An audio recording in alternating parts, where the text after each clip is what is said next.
থেকে একেবারে ঘেরা দেওয়া আছে, একদম ঘেরা দেওয়া। দিনের বেলা একটু অক্সিজেন ঢোকার জন্য বা আলো ফালো ঢোকার জন্য কিছু ঘরটা জায়গায় খোলা আছে। ছাপড়ি উঁচু করে দিয়েছে।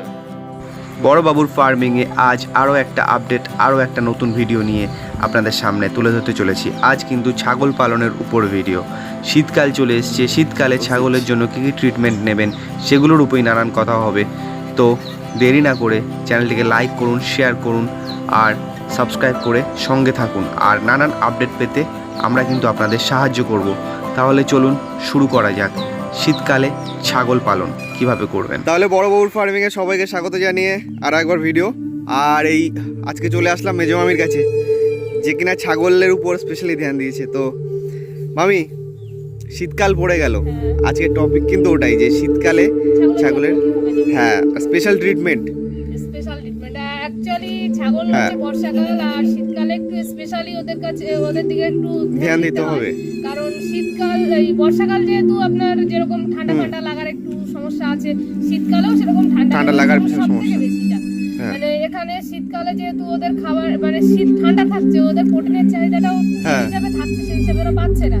যার জন্য আমাদের ঘরোয়া একটু যত্নটা ওদের করতেই হবে। যার জন্য এই শীত পড়ে গেছে, শীতের জন্য আপনি ওই নিচে যে মেঝেটা আছে মেঝেটাকে একেবারে স্যাঁতসেঁতে না রেখে একটু খড় বিছিয়ে দিই। আমরা দেখতে যাবো সেটা এক্ষুনি, সেগুলো সবই দেখাবো। যে ছাগলের ঘরটা আছে সেটাকে ঘিরে দিতে হবে সুন্দর। হ্যাঁ, ওটা না হয় পরে দেখছি। এবারে তুমি আগে বলো যে এই শীতকালে কি মেডিসিন বা খাবারের কোনো ব্যাপার আছে? না, মেডিসিন অ্যাকচুয়ালি শীত পড়ে গেল মানে মাঠের ঘাস প্রায় ওঠা শুরু করে।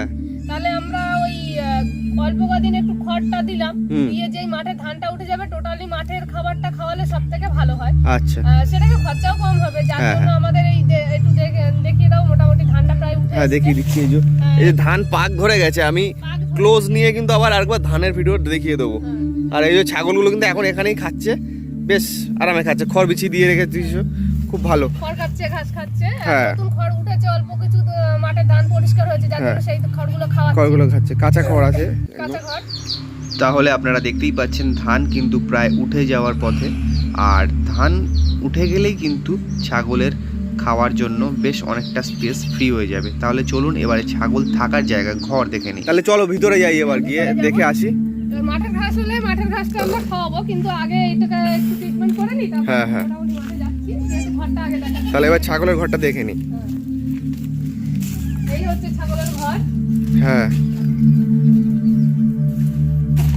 এই যে বাবা, ছাগল বের করেছি। এখানে তো তুমি প্রায় মানে 50-60টা ছাগলও রেখে দিতে পারো একসঙ্গে। আমি যার জন্য একটু বড় করেই করেছি, যে আমার ছাগলের টার্গেট। আর এই যে খড় বিছানো বলছিলে, এই যে কিন্তু খড় বিছানো, এখন সকালবেলা সব ছাগল বাইরে। এই সকালবেলা এই যে ছাগল বাইরে বার করে এই যে ময়লাটা আছে ওরা পায়খানায় প্রস্রাব যেগুলো করছে সেগুলো এই যে ল্যাদিগুলো, এগুলো ঝাড় দিয়ে ফেলে দিতে হবে। এগুলো ঝাড় দিয়ে ফেলে দিতে হবে, এই লেদাগুলো। আর খড়গুলোকে এক জায়গায় গুছিয়ে রাখলেন, দুদিন তিন দিন পর পর একটু রোদে দেবেন। যদি মোটামুটি সম্ভব হয় যে রোদে না দিয়ে তুমি আবার নতুন করে আমরা খড় বেছাতে পারি, থাকে যাদের পর্যাপ্ত পরিমাণে, তারা মোটামুটি নতুন খড় আবার দিতে পারে। হয়তো কারোর অত খড় নেই, তারা একটা কাজ করতে পারে, দুদিন তিন দিন অন্তর এই খড়টা একটু রোদে দিয়ে সুন্দর করে শুকিয়ে নিতে হবে। শুকিয়ে নিয়ে খড়কড়ে করে নিলে আবার মোটামুটি এখানে বিছানো যাবে। আর ঘরটাই যে দেখতে পাচ্ছেন আমি একটু পরে ছাড় দেবো, দিয়ে এগুলোকে পরিষ্কার করব। আর দেখতে পাচ্ছেন চারদিক থেকে একেবারে ঘেরা দেওয়া আছে, একদম ঘেরা দেওয়া। দিনের বেলা একটু অক্সিজেন ঢোকার জন্য বা আলো ফালো ঢোকার জন্য ঘরটা খোলা আছে, ছাপড়ি উঁচু করে দিয়েছি। এগুলো মোটামুটি রাতের বেলা আবার ফেলে দেওয়া হবে, যাতে ঠান্ডা একদম না ঢোকে। ওই সাইডে সাদা প্লাস্টিক না? হ্যাঁ ওটা সাদা প্লাস্টিক। ওই সাইডে সাদা প্লাস্টিক, এদিকে কালো প্লাস্টিক, এদিকে একটু টোলের বেড়া একটু ছাপড়া উঁচু করে রেখেছি। হ্যাঁ, এটাই হচ্ছে আমাদের উত্তর দিক। এখান থেকেই কিন্তু মেন ঠান্ডাটা আসবে, ঠান্ডা শীতের হাওয়াটা। যার জন্য একটা জিনিস খেয়াল রাখবেন, যাতে ওদের ঘরে যেরকম আমাদের মানুষের ঘরটা একটু গরম রাখার জন্য আমরা সবসময় চেষ্টা করি, দরজা বন্ধ করার চেষ্টা করি, ওদেরও সেই চেষ্টাটাই করতে হবে যাতে মোটামুটি বাইরের ঠান্ডাটা ওদের ভেতর না ঢোকে। বাইরের ঠান্ডাটা ঢুকলে একটা জিনিস কি হয়, ওদের সর্দি কাশিটা হয়, মেইনলি একটু আমাশা টাইপের হয়। আমাশা টাইপের শিশির ঘাস মানে সকালবেলা তো শিশির যতক্ষণ ঘাসে থাকে ততক্ষণ ছাগলগুলোকে বাইরে বের করা যাবে না। রোদ উঠবে, ঘাসের শিশির টানবে, তবে বাইরে বের করবে। না হলে কিন্তু পায়খানা করা আরম্ভ, পাতলা পায়খানা আরম্ভ করে দেবে, ঠান্ডা হবে, কান ফুলে যাবে, হ্যাঁ পেট ফুলে যাবে, অনেক রকম রোগ আসে শীতকালে। আমাদের মেইনলি ছাগলের রোগ আসে, যার জন্য আমাদের স্পেশাল স্পেশালি একটু যত্ন করতে হবে, একটু ধ্যান দিতে হবে। আপনারা সবাই মনে রাখবেন এরকম চারিদিকটা ঘেরা রাখার জন্য এরকম একটু ওদের মানে রাতের বেলা ওরা যেহেতু এখন মাচায় ঘুমাতে পারে না, যেহেতু ঠান্ডা পড়ে গেছে, যার জন্য আজকে এই এখন এই খড়টা বিছানো।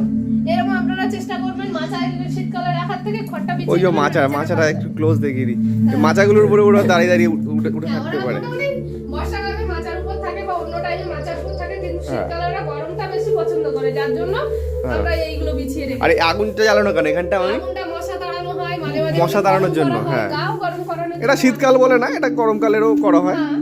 যে মশা যখনই হবে এটা কিন্তু করা হয়, যে আগুন ধরানো হয় ধোয়া দেওয়ার জন্য। মশা ধোয়া দেওয়া হয়। এবার আমার অনেকগুলো ছাগল বলে আমি এখনো অবধি মশারির ব্যবস্থা করিনি। হ্যাঁ, তবে চেষ্টায় আছি মোটামুটি খুব তাড়াতাড়ি মশারি করতে হবে, মশারি দিতে হবে। মশারি না দিলে এই মাঠে ধান উঠে যাচ্ছে, মশাগুলো সব ঘরের ভিতরে চলে আসবে, মানে তখন সমস্যাটা বাড়বে, যার জন্য মশারির ব্যবস্থা হচ্ছে। সবাই মশারিটা হচ্ছে, এরপরে মশারি দেখানো হবে। হ্যাঁ অবশ্যই। ঠিক আছে, তাহলে আজকে এইটুকুই রাখি, যে ঠান্ডার এরকম যত্ন করার জন্য এইরকম ব্যবস্থাগুলো নেবেন, আপনাদের ছাগলগুলো ভালো থাকবে।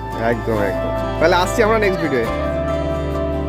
তাহলে যেমনটা আমি কথা দিই যে হ্যাঁ, ফার্মিংয়ের উপর নানান আপডেট আপনাদের দিতে থাকবো। আজ ছাগলের উপর দেখালাম, আর এটা ছাগলের ঘর, তো এর উপর অনেক নানান কথা হলো যেগুলো আপনারা দেখেননি, হয়তো মিস করে ফেলেছেন। তাদের কাছে রিকোয়েস্ট করবো তারা ব্যাকে গিয়ে পুরো ভিডিওটা দেখুন, অনেক কিছু শিখতে পারবেন। ছোট করে ব্যবসা শুরু করুন, প্রতি ভিডিওতে বলি আমি, অবশ্যই বছর ঘুরতে না ঘুরতে রেজাল্ট পাবেন। আসছি নেক্সট ভিডিওয়ে, ততক্ষণ লাইক শেয়ার সাবস্ক্রাইব করে সঙ্গে থাকুন। টাটা।